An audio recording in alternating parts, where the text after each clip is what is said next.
All right, humans, I'm here. I'm sorry it took me so long. Trying to fight whatever this congestion is. It's a bit of a doozy for sure. Wanted to kind of hear from you guys. Be sure you have out a sheet of paper. Be sure you have out something to kind of draw with or look at. The idea of these live streams is that I'm talking, you're writing, we're all getting a little something done. Hair. So much hair. Okay. So, just getting set up here.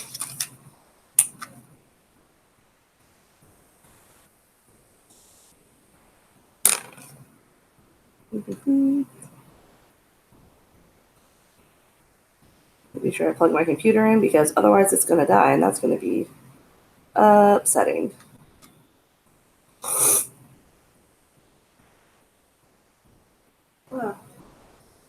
Shoot.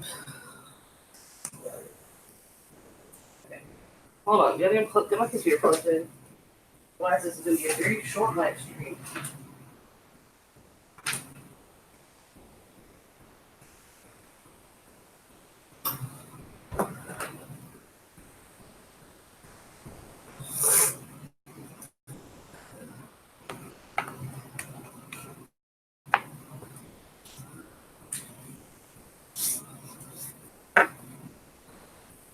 All right. Goodness gracious. Okay. So let's kind of go ahead and get started here. So I'm going to draw my timeline. I'm going to draw it down the middle.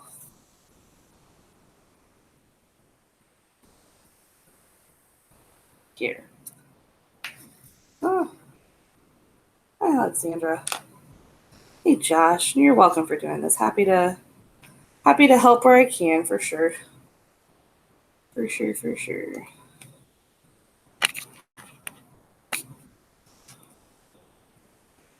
There we go.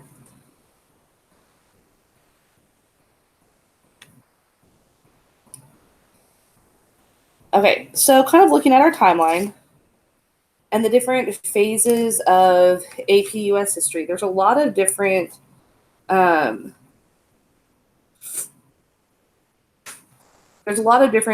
that we're going to be kind of competing in with this. Largely, we have a handful of dates. Several of them overlap. A handful of dates. Several of them end up overlapping. But I just kind of wanted to give you guys, as much as I could, a general overview of what's going on. So tell me some of the areas you guys would like to focus on. It will be a general overview, but if I know kind of where you're feeling like you really don't remember anything, let me know and I can kind of help, if that makes sense.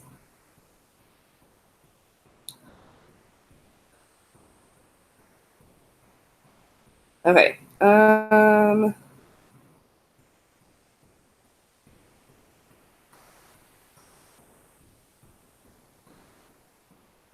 Okay. I got some things I can pull from. All right. Questions? Anything you guys want me to focus on? I have about 6 of you watching right now, so there's that.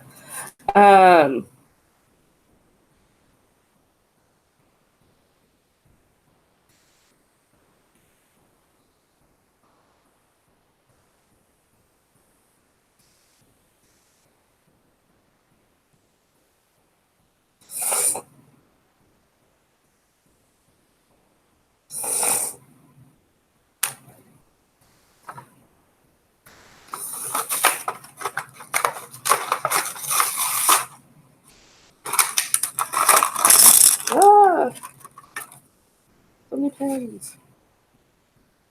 All the pens.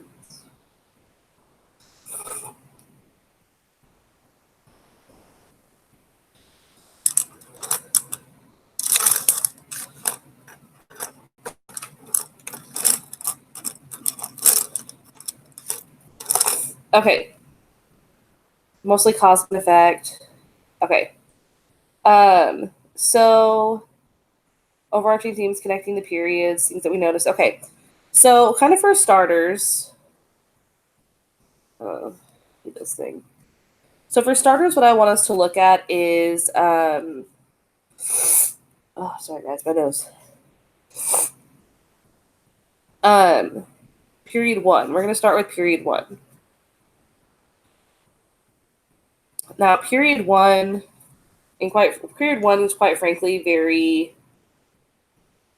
It's like everything that happens before 1607. And there's a lot of things that happen. There's some stuff we care about a lot. There's some stuff we care about sort of. But this is 1491 to 1607. That's the first period's timeline. This is called the Meetings of the Three Peoples.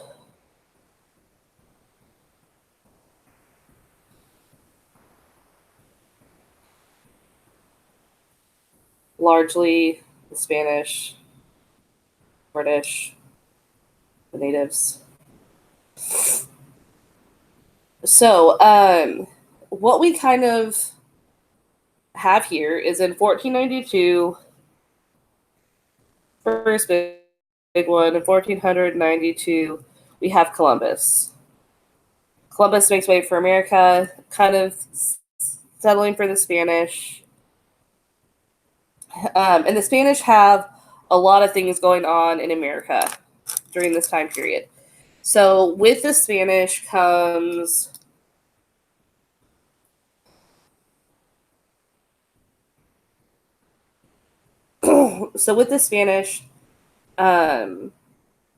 comes the encomienda system.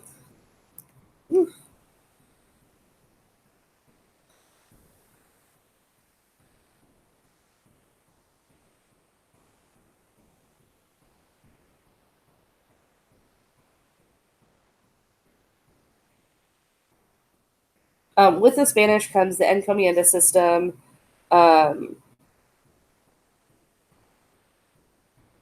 We have the Bartolomé de las Casas, Sepulveda. Two very dueling perspectives on the Spanish and how they view the natives. De las Casas was kind and liked the natives and wrote kindly of them. Sepulveda, not so much. During this time, kind of alternatively, and keep in mind this is all happening in America. This is all in America. Now, meanwhile, some stuff is happening over in Europe that's really important. Largely, we have a lot of stuff really with the Catholic Church.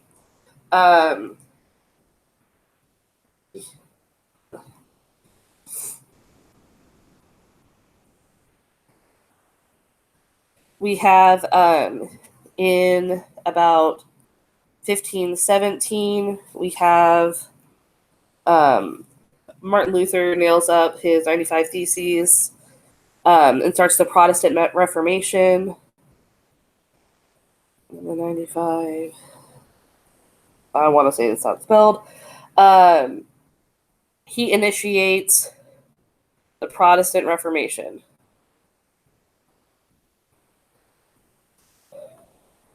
Basically protesting the Catholic Church. So there is something to do with the Pope. So kind of during this time, again, lots of things are happening. During this time as well, hold on, let me look up the exact date so I can tell you.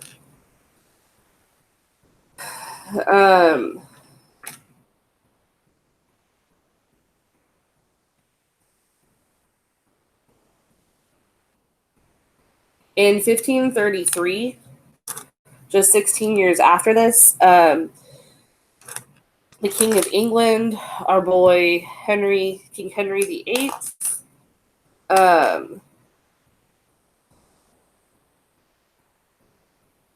Henry VIII in 1533, he wants to break from the church because he wants to marry Anne Boleyn. Oh, how do you spell Boleyn? Oh no. Yeah, well, I'm right so far. And he wants to marry Anne Boleyn. The problem is the Pope won't let him do that, so he decides to break from the Catholic Church. So he splits. This is a terrible drawing of the church breaking apart, but that's what it is. He splits the crown from the Catholic Church.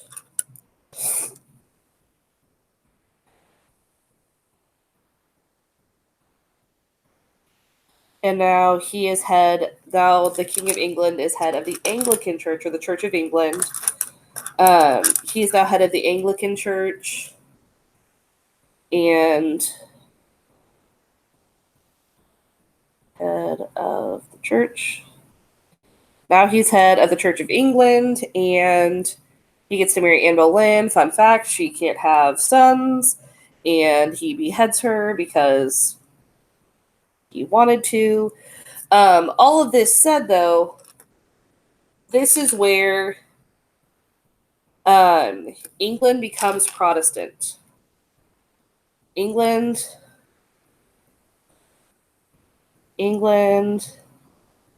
becomes Protestant. This is important because as the Pilgrims and as the Puritans and all of them come to America, we're going to find that America is largely Protestant. Protestant essentially means not Catholic. So all of these things, the reason that this part matters is because it's going to influence the type of religion we see in the United States and we see in America. Does that make sense? Are we able to read this? I feel like it's really hard to read, actually.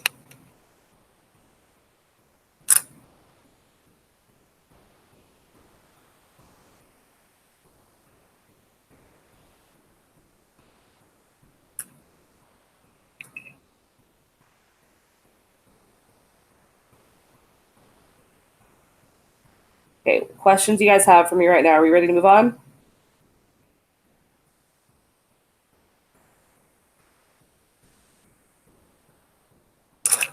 Okay, while you guys are waiting to tell me whether or not we're ready to move on, I'm going to start moving on. Or at least put caps on all my pens now.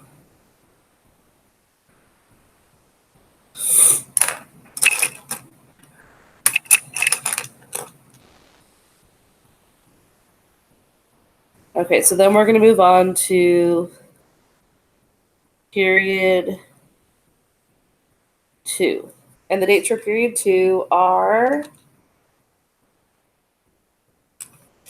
patterns of empire and resistance. That's 1607 to 1754.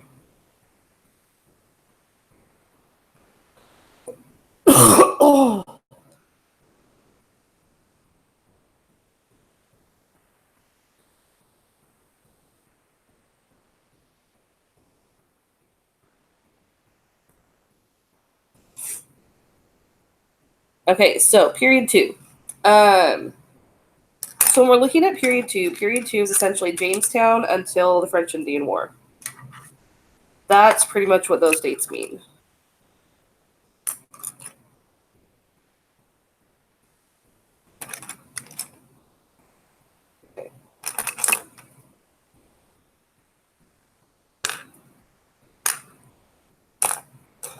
Okay, so big starter date here, the big one that you should for sure know because you had it since 8th grade. Also, Miss Puckett's kind of obsessed with the opening of this musical, or not musical, this cartoon. In 1607, we sailed the open sea for glory, God, and gold in the Virginia Company. In 1607, oofda, hold on. All kinds of God at the end of this.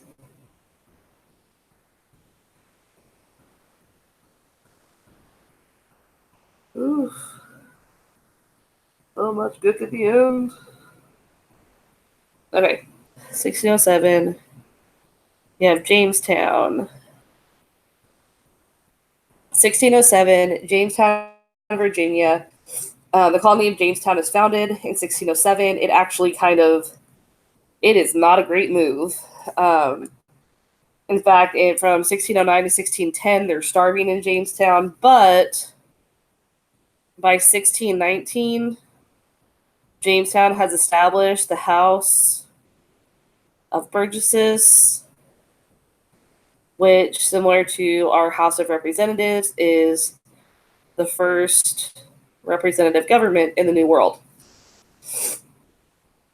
Shortly after this, in 1620, another big date. And guys, here's the thing. For the dates, you don't have to remember exact dates. 1607 is a good one to know. 1619, you don't super need to know. But what you do need to know of 1619 is, or sorry, 1620. 1620 gets us the Mayflower Compact.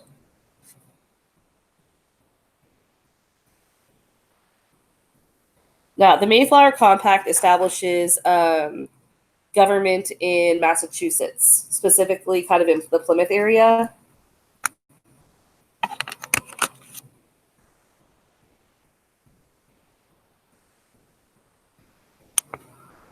It's terrible quality.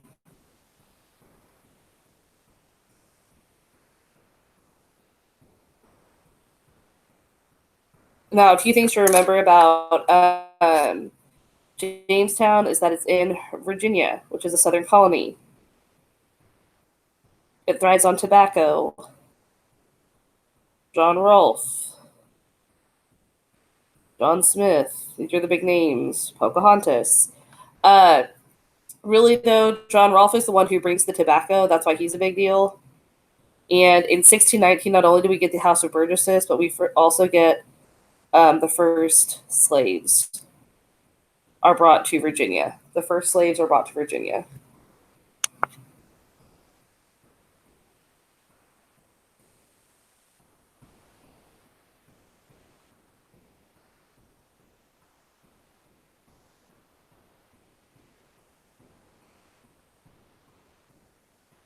I super don't like this isn't focusing well.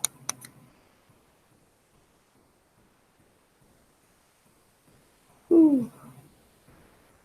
Okay, well, rough. Okay, did I do something? This looks not great.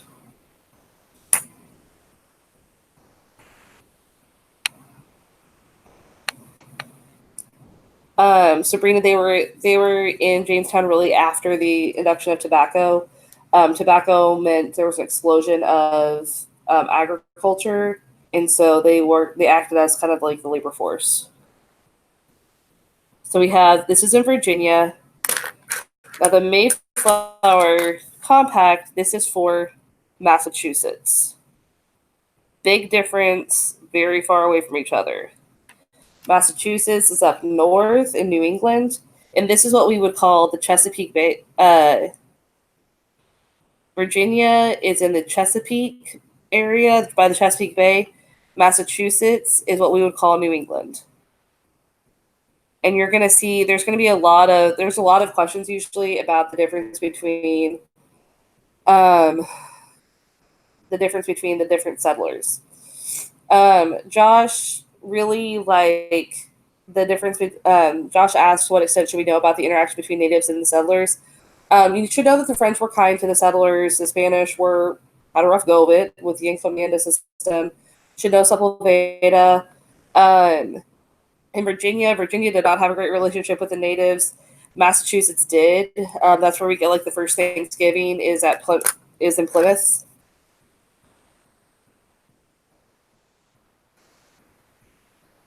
Because the Pilgrims settle in Plymouth. And because of their positive interactions with the natives, that's where we get Thanksgiving.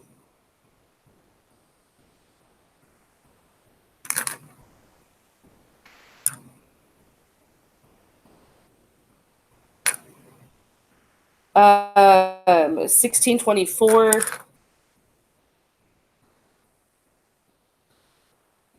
The Dutch found New York.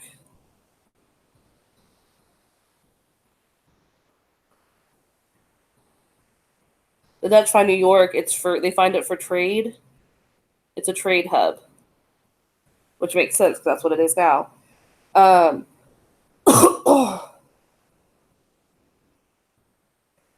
In 1630, we have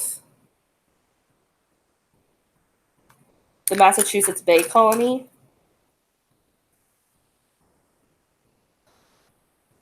We have the Puritans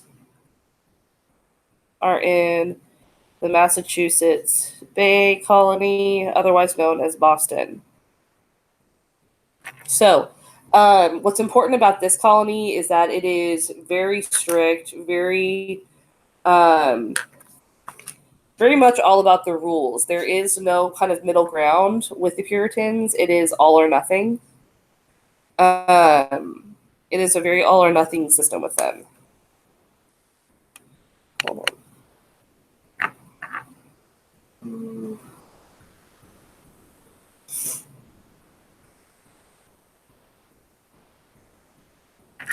It's a very all or nothing system with them.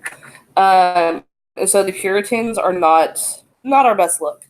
Tons of Puritans end up coming over from England, hoping to purify the Church of England once they get to America. John Winthrop is their leader.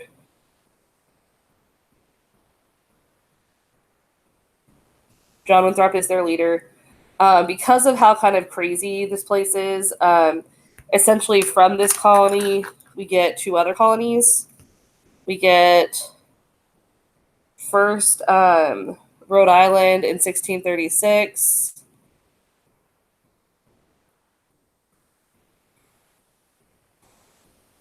By Anne Hutchinson and Roger Williams. And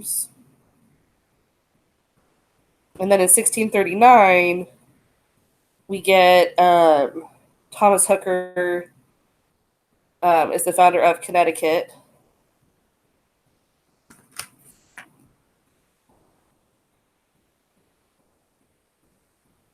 And what's important here is he writes the Fundamental Orders of Connecticut, which is the first written constitution in the New World. If ever you're driving through Connecticut, you'll see that they have on their license plates, it says the Constitution State.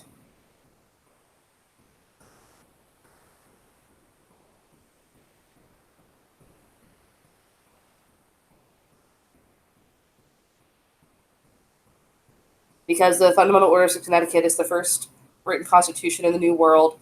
It also gives non-church members the right to vote. Non-church members who are men could also vote. Sabrina, why did the Puritans enact the halfway covenant if they were very strict with religion? Or halfway convent? Sabrina, I'm going to be honest with you, to that question, I have absolutely no answer to. If you can explain yourself a little bit more, I might be able to give you some more feedback, but I'm not really sure what the halfway convent is. The halfway convent. I see it in 1662.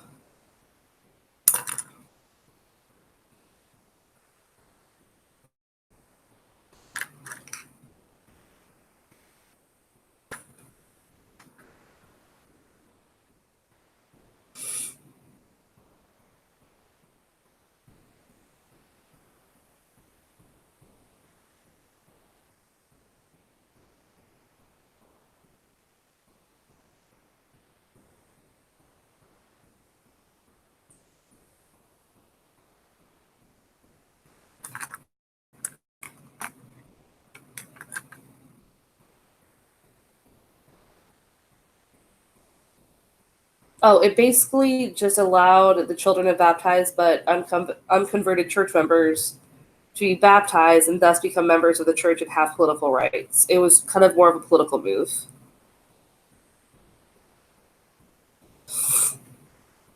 It's not exactly the halfway covenant. Um, the halfway covenant was essentially just a way for baptized members to be considered church members, thereby having full political rights. It was just kind of a way for them to assuage political rights for people. Um, Active religious toleration. This is important mostly 1649. Maryland founded for Catholics by Lord Baltimore. I think his name's John Calvert. Lord Baltimore, he settles in Maryland. It's a safe haven for Catholics, and they passed the Act of Religious Toleration, which Rhode Island creates a separation of church and state. Maryland creates laws on religious tolerance. We're going to see that like New England is very strict on religion. The further south you go, the middle colonies were known to be very diverse with religion. Maryland is technically considered a southern colony. So there's that. And then big issue here too is that in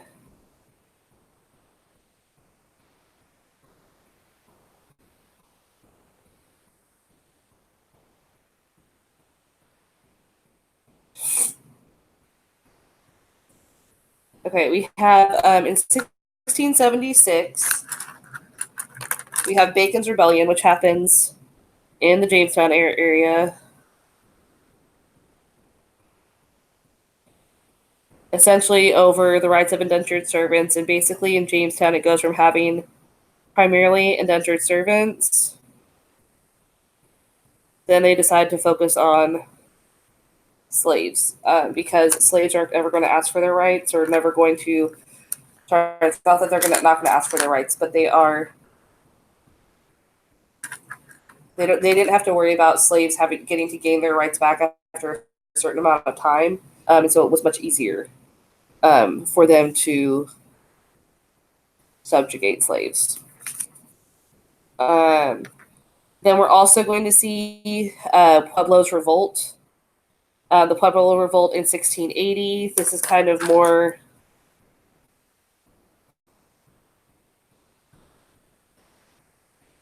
the Pueblo Revolt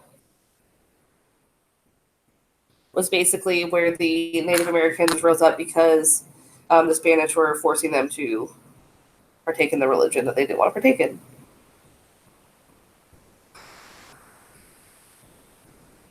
And pretty much, y'all, as far as like we create the North Carolina colonies, we have the Glorious Revolution. We have some things that happen here, but none of them are really quite as important as we have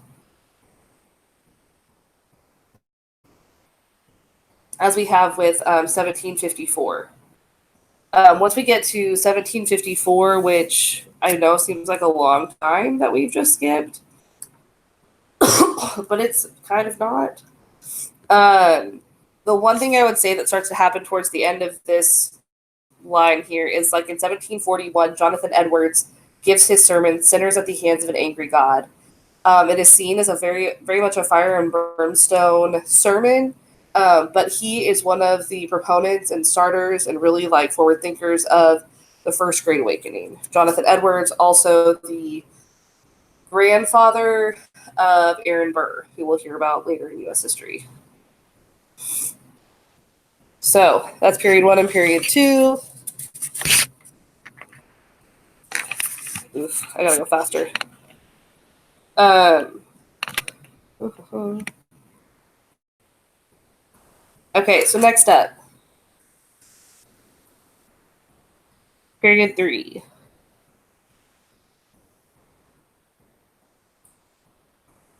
Okay, now for this part, at least for, I'm going to go like this,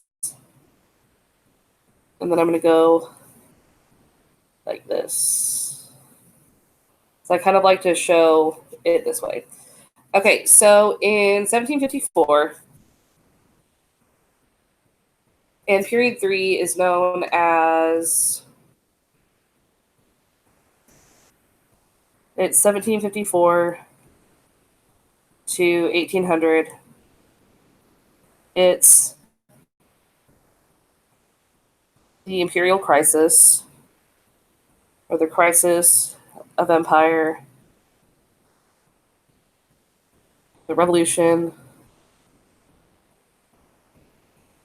and nation building.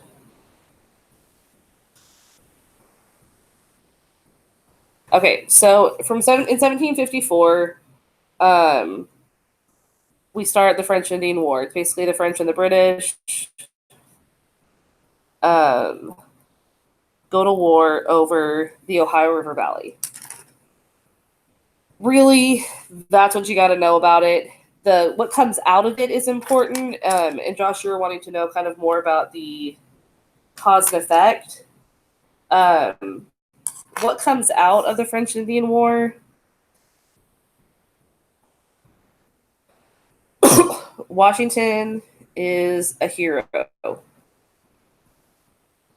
Washington is a hero. England is in debt. Colonists feel very patriotic and empowered. They're loving themselves. They're really feeling themselves. Washington's a hero. There are lots of debt and things. And we've all of a sudden gained all this land called the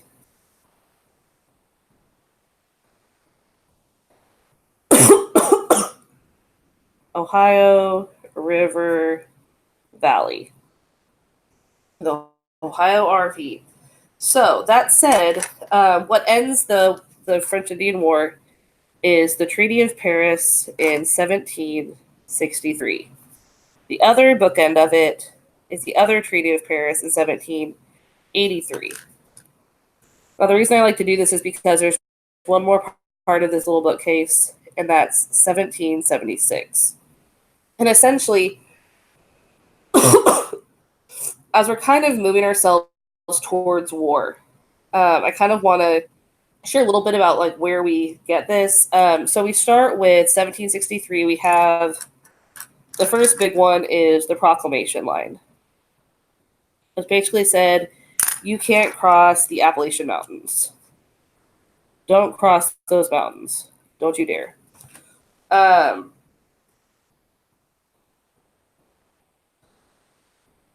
Don't cross the Appalachian Mountains.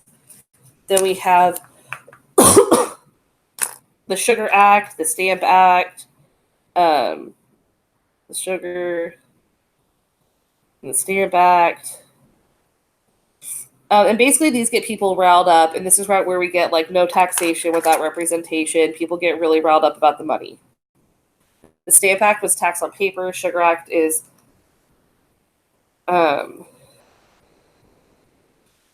a tax on it's like molasses or something. So kind of the big one here, though, is when they pass the Declaratory Act saying, yes, we can do this. But there's kind of a domino effect that takes place. And in this domino effect that takes place, it's a series of different acts that kind of like compile onto each other. And it starts with the Boston Tea Party. Or sorry, it doesn't start with the Boston Tea Party. It starts with the Tea Act. The Tea Act, essentially. Okay. So it starts with the Tea Act. The Tea Act leads to the Boston Tea Party.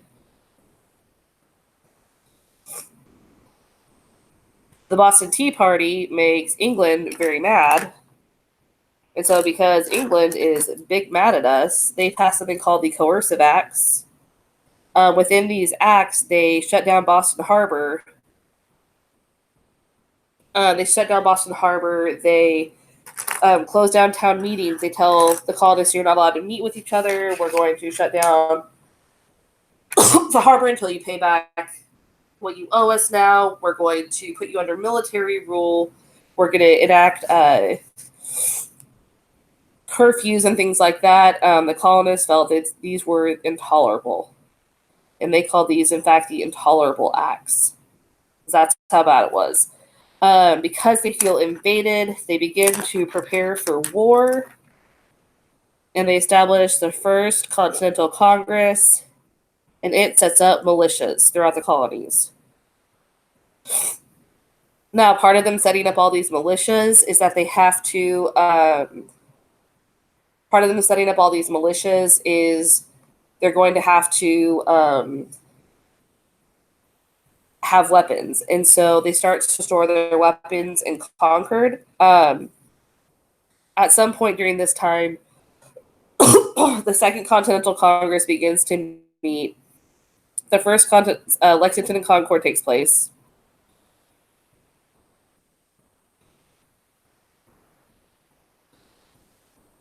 Once people hear what's going on at Lexington and Concord, it's actually the First Continental Congress is still meeting, I think, when this takes place.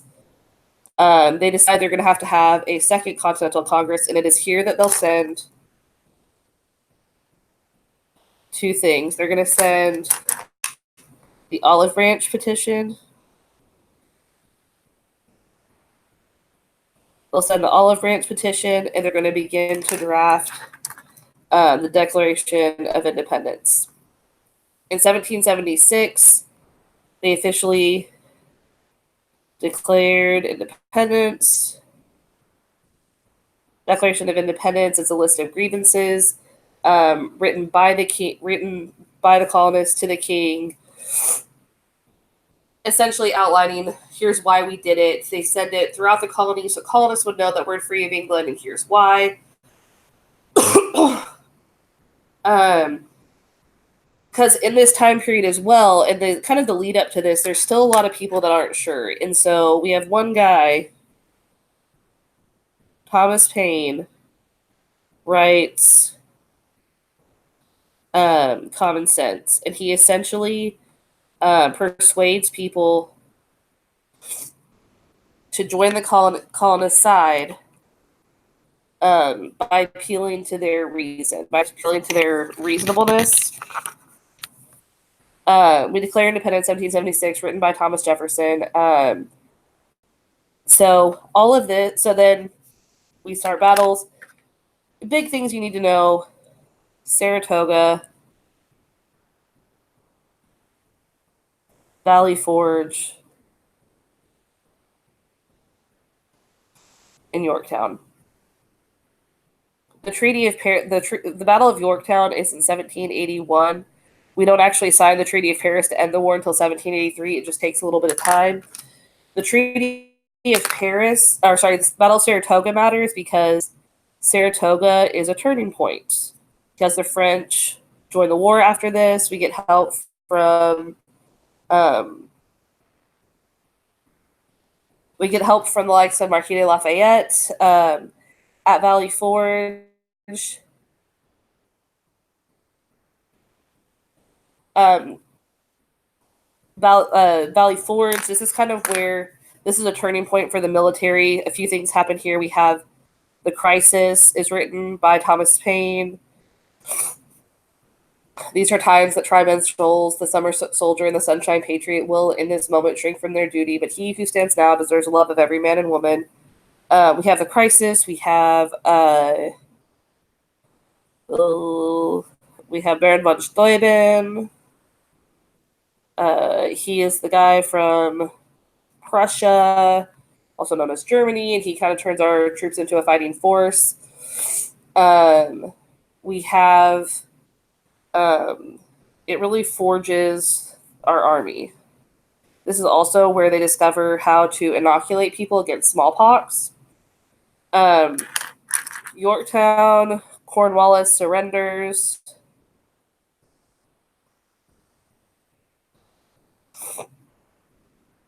Cornwallis surrenders at Yorktown. It's the last battle of the war. Josh, you just said, keep getting confused about those Continental Congresses. The First Continental Congress sets up militia. That's all they were going to do. The Second Continental Congress is going to be a little bit more formal. The Second Continental Congress is about documents, sending that olive branch petition and starting to draft the Declaration of Independence. One thing that we didn't talk about over here that happens in like 1770 is the Boston Tea Party or Boston Massacre. So that's, sorry, like here. Yeah, the Boston Massacre. It's not really a massacre, not to discount a single human life, but 5 colonists die. The first of which is Crispus Attucks. 5 colonists die. The first of which is Crispus Attucks, and mostly the reason you want to know this is because it's an example of propaganda used to kind of pull people towards the sides of the colonists. Now, with all of this happening, we still need a form of government. So around the same time we declare independence, we're going to draft our new form of government called the Articles of Confederation. Essentially, it gets us through the war, but yikes, there are problems. So now we're going to kind of commence our previous timeline, but I kind of like this because I like that it shows you that from 1763 to 1776, these are causes of the American Revolution. And from 1776 to 1783, these are battles. But this whole time period can be bookended by the Treaty of Paris.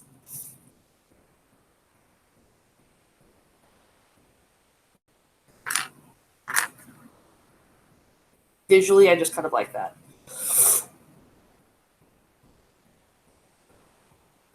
So a few things get passed during this time. Any questions about this era? Okay, keeping going. So further down from period 3.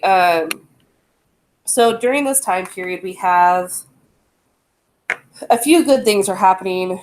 1781, the Articles are ratified by the states, so we can officially finish out the American Revolution. We have the first land ordinance that are written. The land ordinance of 1785 is the one that puts aside land for public schools, and Miss Puckett feels very strongly about this one. The one that has land for public schools. It creates townships, essentially. Then we have the Northwest Ordinance. Then we have, scarily enough, we have something referred to as Shays' Rebellion.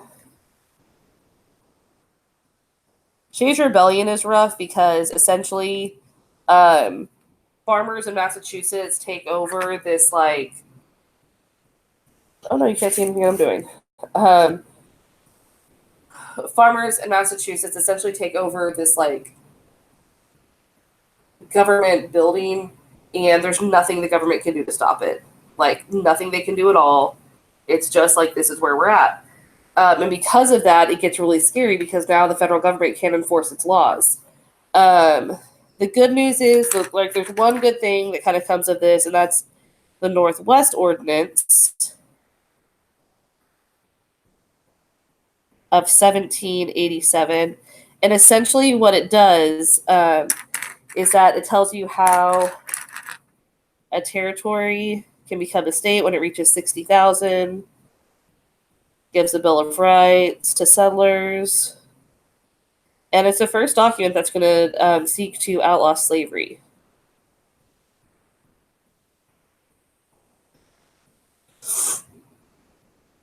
So, 1787, though, because of Shays' Rebellion, people are really freaked out. People are deeply concerned.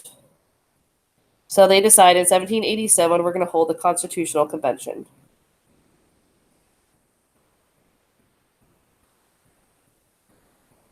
And it's here that they decide to write a new form of government. They create this new form of government, which is going to have a strong federal power, as opposed to the articles, which were really strong on states, but not so much anything else. We're going to see a series of essays are going to be written. A series of essays are going to be written after they leave the Constitution of 1780, the Constitutional Convention of 1787. Everybody goes home and tries to get their people to sign. Essentially, we have the ratification era or ratification time period where we're trying to get the Constitution ratified.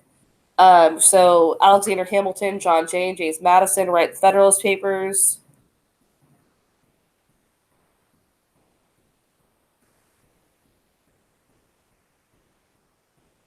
They write the Federalist Papers in order to get Massachusetts to be on board.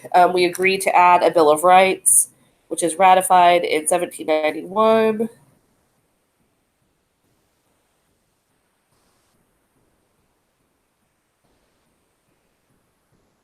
But George Washington is inaugurated even before that.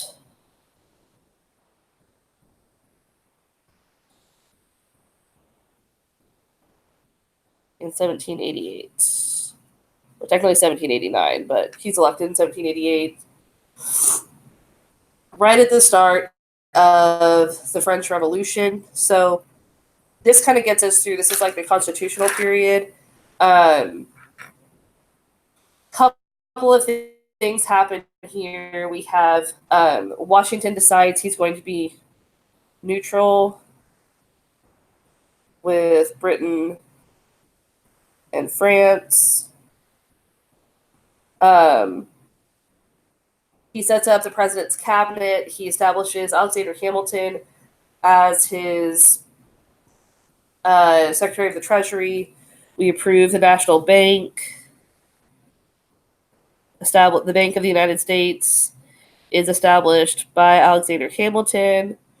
We have the Neutrality Proclamation, the Whiskey Rebellion. The Whiskey Rebellion, unlike Shays' Rebellion, the government is able to put it down quite quickly, and it basically shows that this new government is a force to be reckoned with.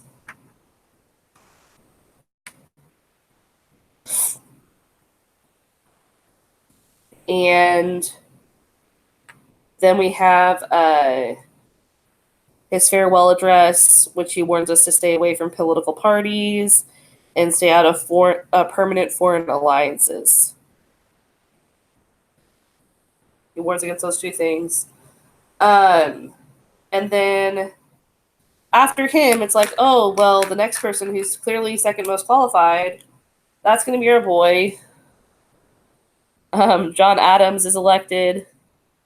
He only serves for one term in 1796 to 1800. And big things that happen, XYZ affair, Alien and Sedition Acts, Alien and Sedition Act, which basically make him wildly unpopular. People already don't like him, and then they super don't like him after this. And then when this whole time period ends, it's the year 1800. And in 1800, we transfer power from a federalist government to a Democratic Republican, Thomas Jefferson. And yeah, Thomas Jefferson kind of establishes, and we kind of have a peaceful transition of power, which is a really big deal. That peaceful transition of power is known as a very big deal. And kind of something that was very unheard of at the time. Okay, any questions on this?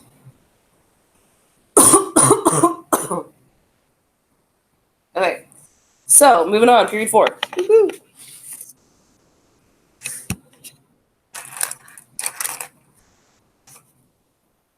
we're going to get to a point where I'm going to start knowing less, and so I'm going to start saying less. I'm not going to say it's going to be awesome, but I feel like it's going to be better. This is 1800 to 1848. And guys, just kind of for the sake of time, I'm just going to go a little bit faster here.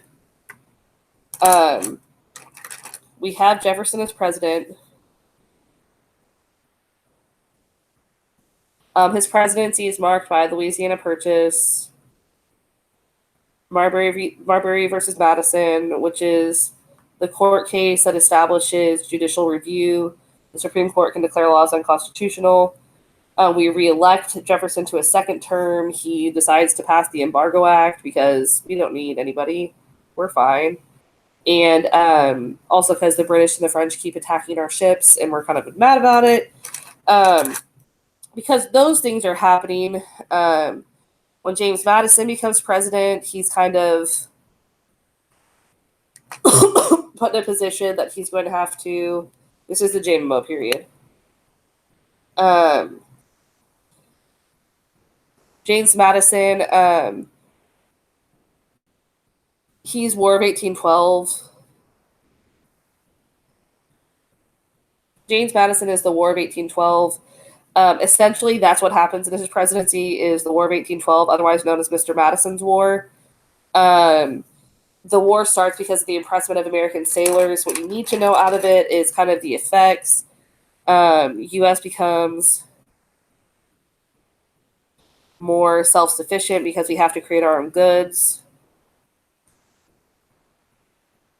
And there's also a sense of pride in the U.S. Some call it like the second War of Independence. After Madison, we have the election of big one here is also the Hartford Convention, where essentially this is the end of the Federalist Party because the Federalists tried to basically get together and secede, and people see them as really terrible and unpatriotic. Battle of New Orleans makes a young general named Andrew Jackson really popular. We have in 1816 an election of one of Jefferson's buddies, James Monroe. Lots of things happen during his presidency. We see like the expansion of the Marshall Court. He gets the second Bank of the United States. We have, McCulloch versus Maryland.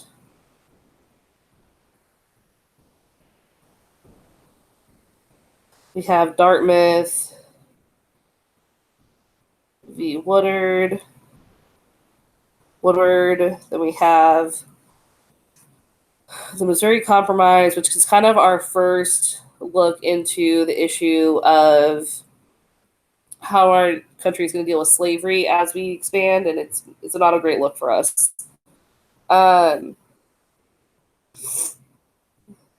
We have Gibbons v. Ogden.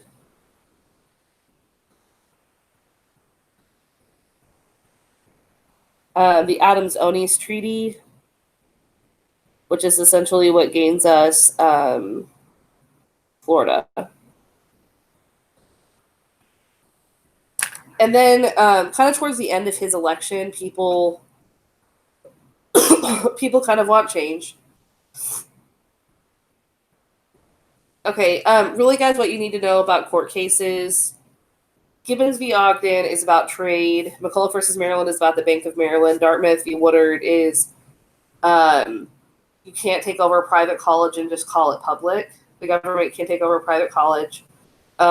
This one, state governments can't take over a private college and say that it's theirs. This basically says that a federal bank is more powerful than a state bank. Gibbons v. Ogden basically says that federal power outweighs state power when it comes to trade. Essentially, all you need to know is federal power is greater than state power in both of those situations.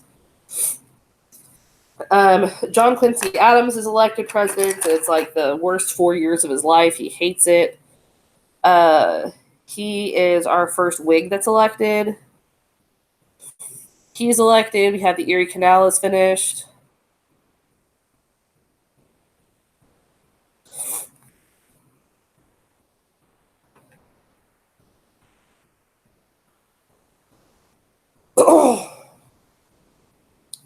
And then he passes the Tariff of Abominations.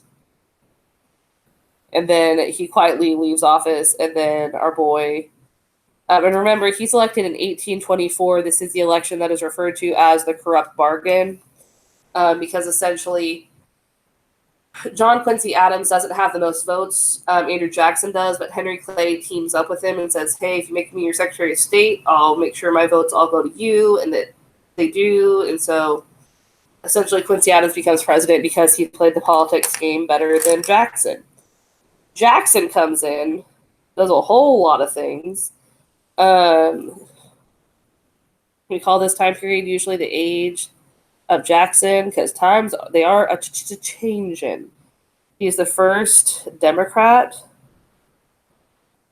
First Democrat is Andrew Jackson. Andrew Jackson is the Indian Removal Act.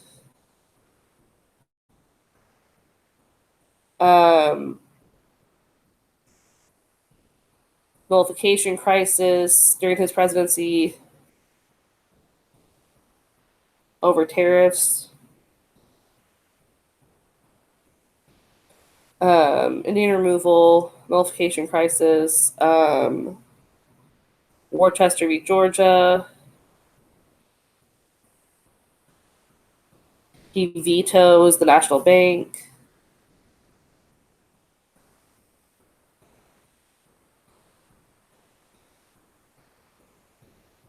He vetoed more. He's reelected.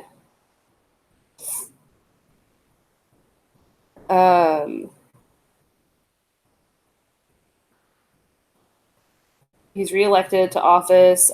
He institutes the gag rule, which essentially says you can't talk about slavery in Congress so that people stop fighting, and he's hoping this is going to be helpful. We have the Trail of Tears.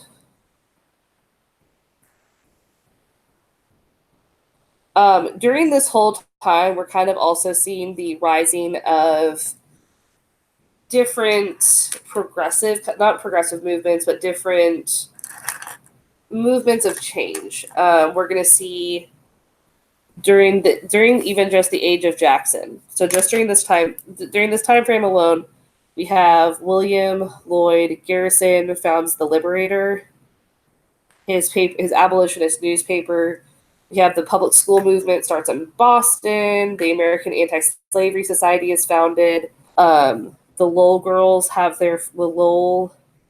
Mill girls have their first strike. And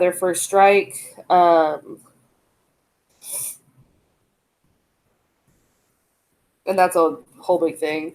And also, so all this is happening, and we're going to kind of see this continue to happen on the outskirts of all these presidents we're getting. We have William Henry Harrison is elected. He dies like 20 days into office. Tyler assumes the presidency upon his death. Then James K. Polk is elected. During this time period, we have Dorothea Dix.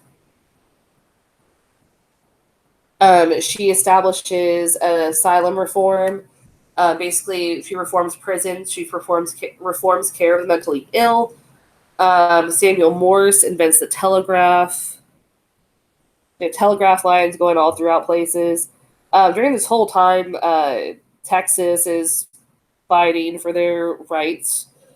And then we kind of enter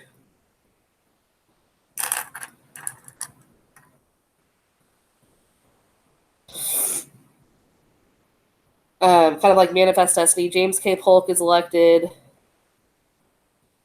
James K. Polk is elected in 1844. And he is Mr. Manifest Destiny.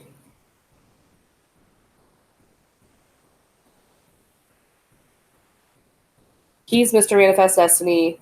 We have the Mexican-American War, Treaty of Guadalupe Hidalgo. Yes, sorry.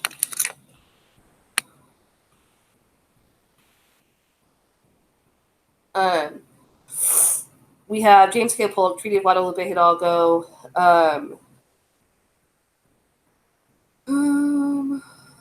Lots of things are happening. All of these, yes, Josh, are caused by the Second Great Awakening. Is kind of the big pusher here. Oof.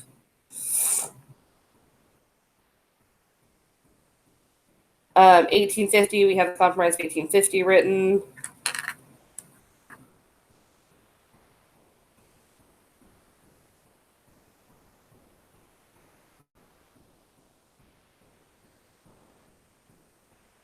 We also have like Seneca Falls Convention, women are fighting for their rights.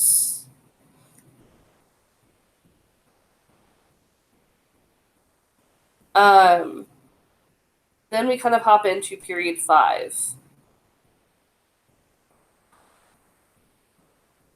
1844 to 1877. This is a bit of a doozy, folks.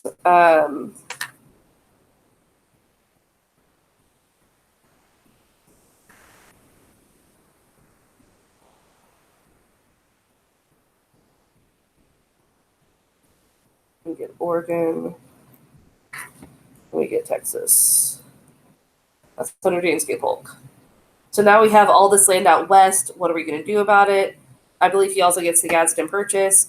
All of these things are going to lead us to a greater question.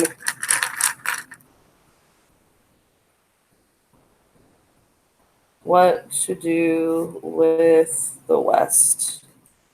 So this leads to the greater question, what do we do with the West, especially in regards to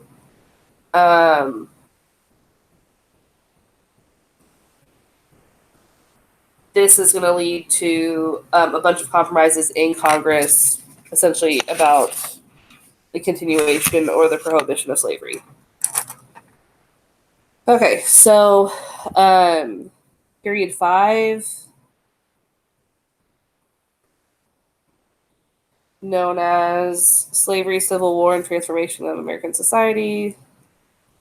Slavery, Civil War, and Transformation of American Society. Ooh. Okay, and that's from 1844, 1877. Boop, boop, boop. We're kind of looking at that. So, Uncle Tom's Cabin is written in 1858 or 1852. So we have causes of the Civil War. We have Uncle Tom's Cabin.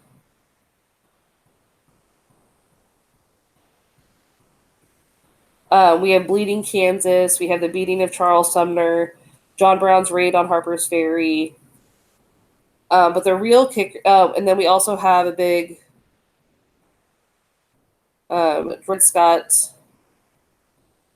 v. Sanford essentially said that slaves are considered property; they're not people.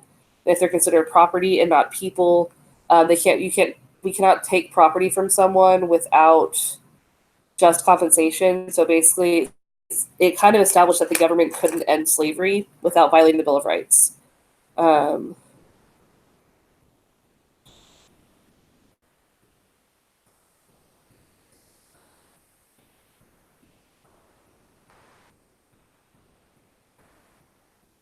But the real kicker here is in 1860 with the election of Lincoln. In the election of Lincoln, that is when South Carolina secedes. South Carolina secedes, and Lincoln says, hey, you can't do that. And then more states want to secede. There's a fight at Fort Sumter. And after that, 4 more states from the South secede.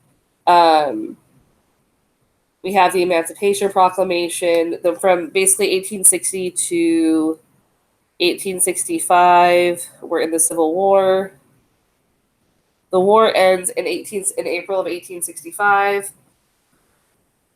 That is the year that Lincoln is shot. Because of his shooting, we essentially get to a point where Andrew Johnson becomes president. Johnson is really not liked by people. The Civil War battles. In 1867,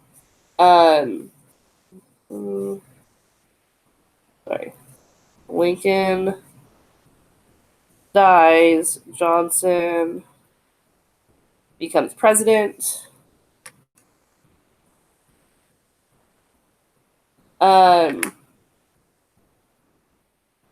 Through various things, basically, we have the Reconstruction Amendments are passed in the Radical Republican Congress. Radical Reconstructionists take over, and we have the passage of the 13th, 14th, and 15th Amendments. Free citizens vote. That's what 13, 14, 15 stands for. We have the founding of the Knights of Labor in 1869. And then in 1876, there's an election. And it's a disputed election between Rutherford B. Hayes and Samuel J. Tilden. Essentially, I don't know what I did there. Essentially, what happens is the South says, hey, we'll give you this election. We'll let Rutherford B. Hayes be president if you agree to end Reconstruction.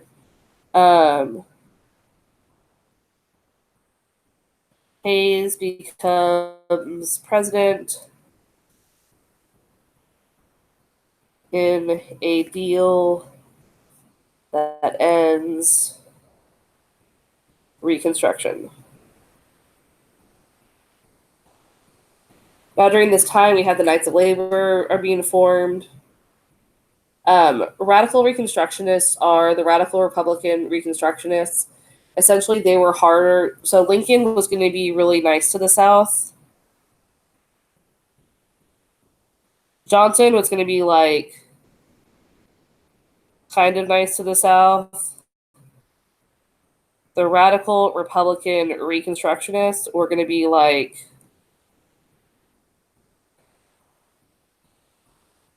mad at the South.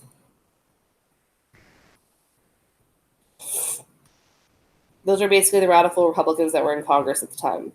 So between 1865 and 1898,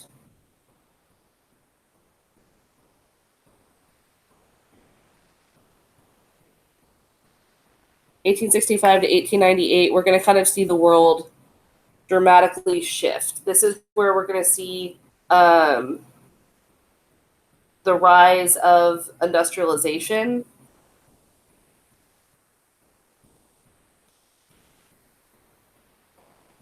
And so for this one, I'm actually going to start a whole new page because this is a whole new period.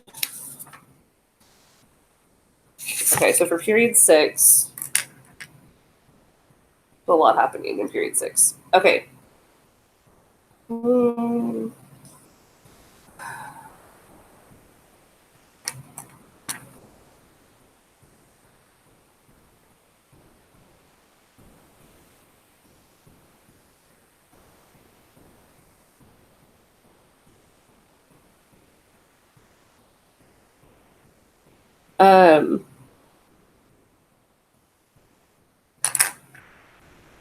Actually, that's a lie. We can keep with this one.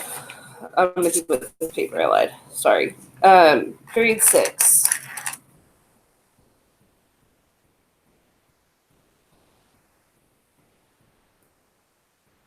(1865 to 1898), and we call this time period challenges of the industrial era.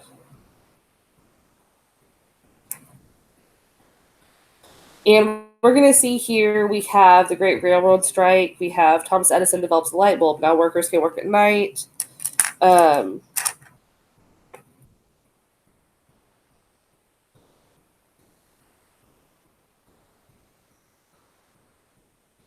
It's not just that he invents the light bulb, but now workers can work at night. Helen Hunt Jackson writes A Century of Dishonor, which is a book that outlines how terrible America has been to natives. Century of Dishonor. That's by Helen Hunt Jackson. It's about slaves, or not about slaves, about Native Americans. We have the formation of the Standard Oil Trust, the opening of the Brooklyn Bridge, the American Federation of Labor Union, the Haymarket bombing, several different reform movements, or several different labor unions. You see the rise of labor unions during this time period, because all of this is kind of with everything happening kind of as it is and as quickly as it's happening. We have the Pullman strike. We have a lot of labor strikes. We have the rise of labor unions. Then we're going to see the United States versus E.C. Knight Company, which again, essentially, this era is what we would kind of call the Gilded Age. Okay, what point does the Gilded Age begin? Oh goodness, I need to move this for you guys. That's problematic. You can't see anything that I've done down here. At what point does the Gilded Age begin? Essentially, the Gilded Age kind of begins immediately following the Civil War. Following the Civil War, we're going to see the rise of industries. As industries rise, we have the standard of living technically increases. The standard of living goes up because so many things are changing, but at the same time, it's not so great. Doesn't the labor movement come after the expansion of big businesses? It does, but it's not like, oh, all these businesses are big. Now we have problems. It's these businesses are getting bigger because they're abusing their workers, because they're abusing their power. Something needs to be done, and all these workers start doing things about it, and so therefore it kind of happens simultaneously.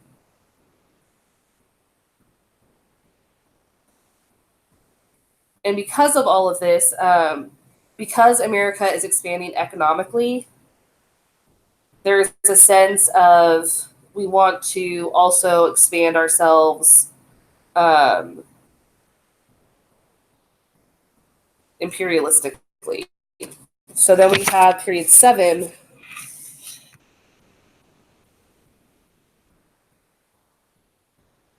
which is 1890 to 1945. And this is economic dislocation and reform in the age of empire and World War. Because we're going to see 2 world wars happen here. So the first thing that's going to take place in this kind of realm, we're going to see the Spanish-American War.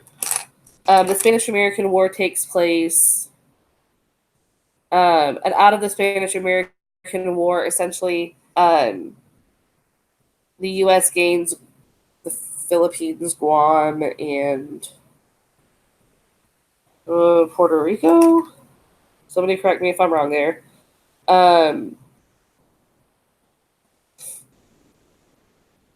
Then we have the annexation of Hawaii. We gain essentially colonies.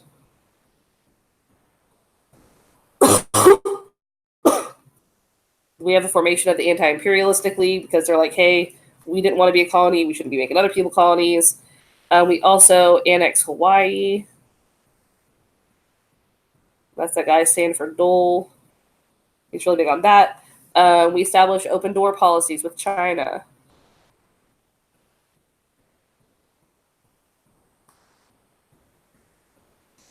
Philippine-American War. We have the Panama Canal. Again, this is all imperialism. All of this here is kind of the expansion of our expansion of imperialism.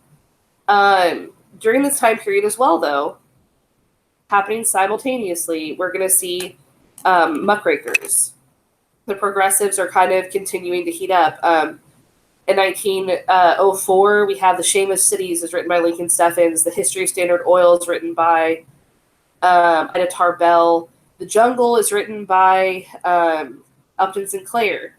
All of these, we have kind of the rise of muckrakers during this time as well.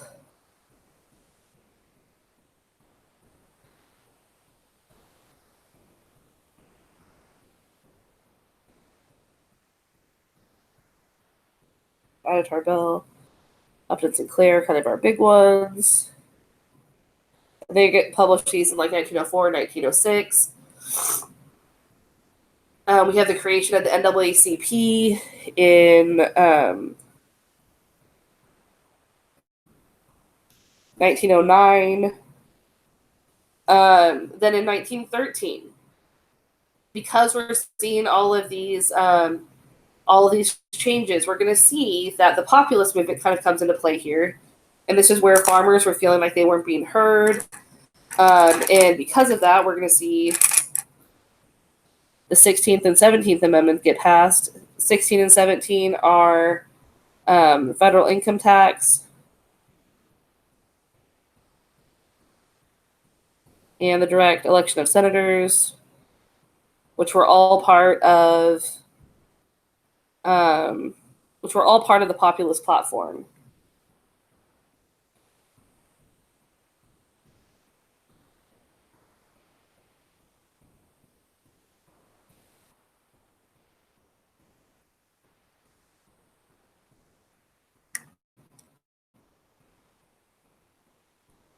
During this time period, we still have like the different trust busting is happening with like the Sherman Antitrust Act.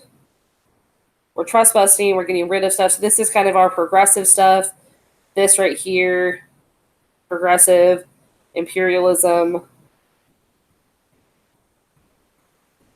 And then in 1917, we enter World War I, largely because of our imperialistic policies. World War I entry in 1917, we get involved. In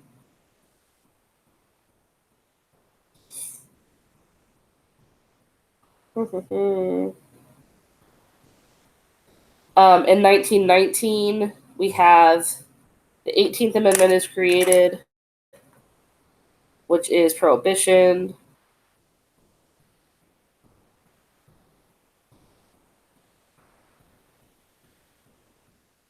Prohibition is enacted in 1919, which is ironically as soon as soldiers come back from war. You can guess they are not too pleased about it.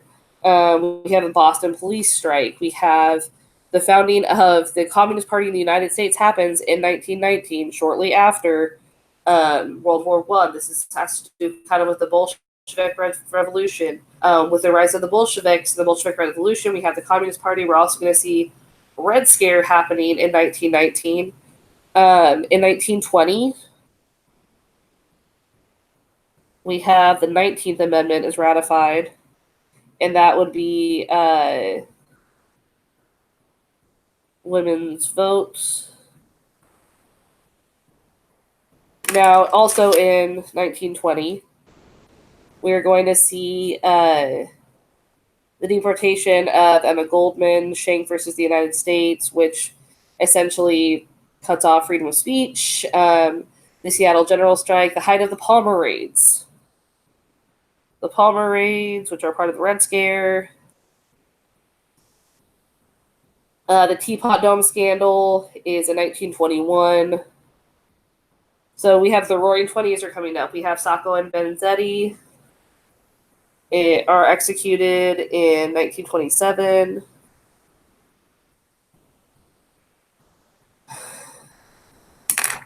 The Scopes trial also happens in the 20s, essentially establishing the difference between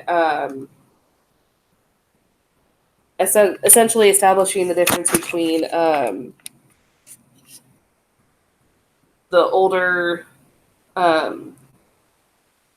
view of the world versus modern era. 1929, the big one is stock market crash. The stock market crashes. Hoover makes it worse by passing the Hawley-Smoot. He passes the Hawley-Smoot tariff. It gets real bad for us.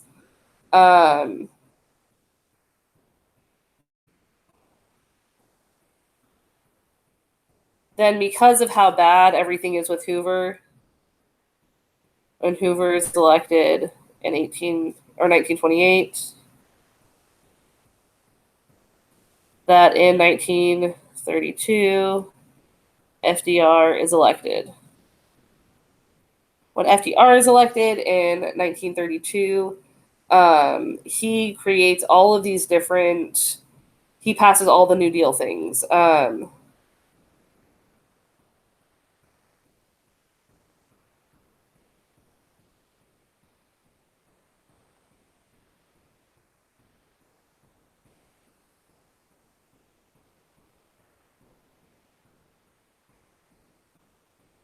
We have the 21st, and FDR passes also the 21st Amendment, repeals prohibition. Also, you should know the 20th Amendment is really just like who takes over after the president dies. The Security Exchange Commission, we have the New Deal policies.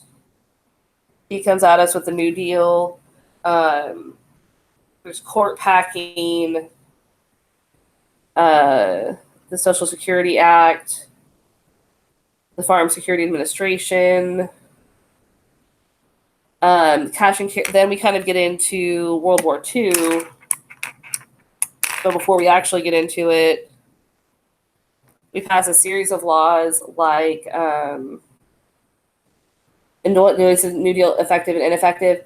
The New Deal was effective in providing jobs. It was effective in making Americans feel like the government was doing something about it. Some would argue, though, that the New Deal actually prolonged the Great Depression as opposed to helping, like it would have just bounced back. But because we got involved, we actually prolonged it. There's a lot of debate over whether it was effective or ineffective. People would say it was ineffective because putting people on government programs doesn't allow them to create and innovate and find a way kind of out. So during World War II, our neutrality, we have the cash and carry policies. We have the Lend-Lease Act, the Selective Service Act. Roosevelt's elected to his third term, and that's when we get Pearl Harbor in 1941. That's when we begin internment with Executive Order 9066. The internment of Japanese citizens. Korematsu versus the United States establishes that the U.S. had the right to intern its citizens. We have D-Day, established by Dwight D. Eisenhower. It's the invasion of France where they push Germany back and Germany doesn't gain land again. The battles of Iwo Jima and Okinawa. The Yalta Conference establishes what we want the world to look like. Establishes kind of like, okay, the big three, we're going to meet. We're going to discuss like what we want things to look like, what the end of the war is going to look like. Potsdam Conference basically is when Russia like reneges on everything. We get Germany to surrender, but then we threaten to drop the bombs of Hiroshima and Nagasaki on Japan.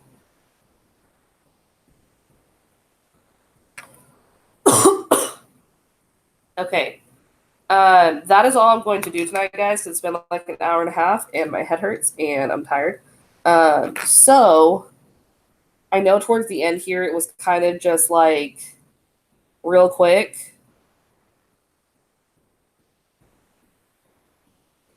Did I post the key to the matching portion in the packet? No, I did not, but I can do that tomorrow. I'm happy to do that tomorrow. That can be something I do tomorrow during advisory schedule. Any other questions? But y'all, it's 9 o'clock. I said I was only going to go for an hour, and I went for like an hour and 25 minutes, which is not my ideal. So, anything else I can kind of hit you guys with? I'm planning. I have all the tea there. I need to bring my mug tomorrow, or actually just drink out of my mug because I do have it. Do you guys feel like this was kind of helpful in kind of getting you through, like, oh yeah, this is I'm remembering these things that happened and kind of their why? You're welcome, humans. Oh, I miss you guys. Okay.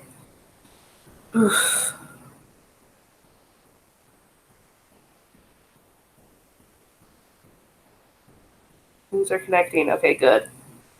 All right. I'm glad this helping things connect. I know I was kind of talking a mile a minute. Honestly, y'all, sometimes I'm just kind of like, I literally pulled up and I'll put it in the comments here. I feel like that's a fair statement there. I literally, and I'm gonna be honest with you guys, I don't mean to not sound very smart, but I went to here, to Satori, and really just like was looking through each of the different things and kind of picking out the ones that I knew were really important to tell you guys about. So as all of these things are happening, just know that like you can do that too. But I wanted you guys to have kind of a more clear. I just looked at like an APUSH timeline. There's another one where you click on it and it tells you the events and all the things. So just know you have options out there. Tomorrow, I'm thinking it's going to be a chalk day, so we'll see. See you guys later. Later, my homies. What's happening?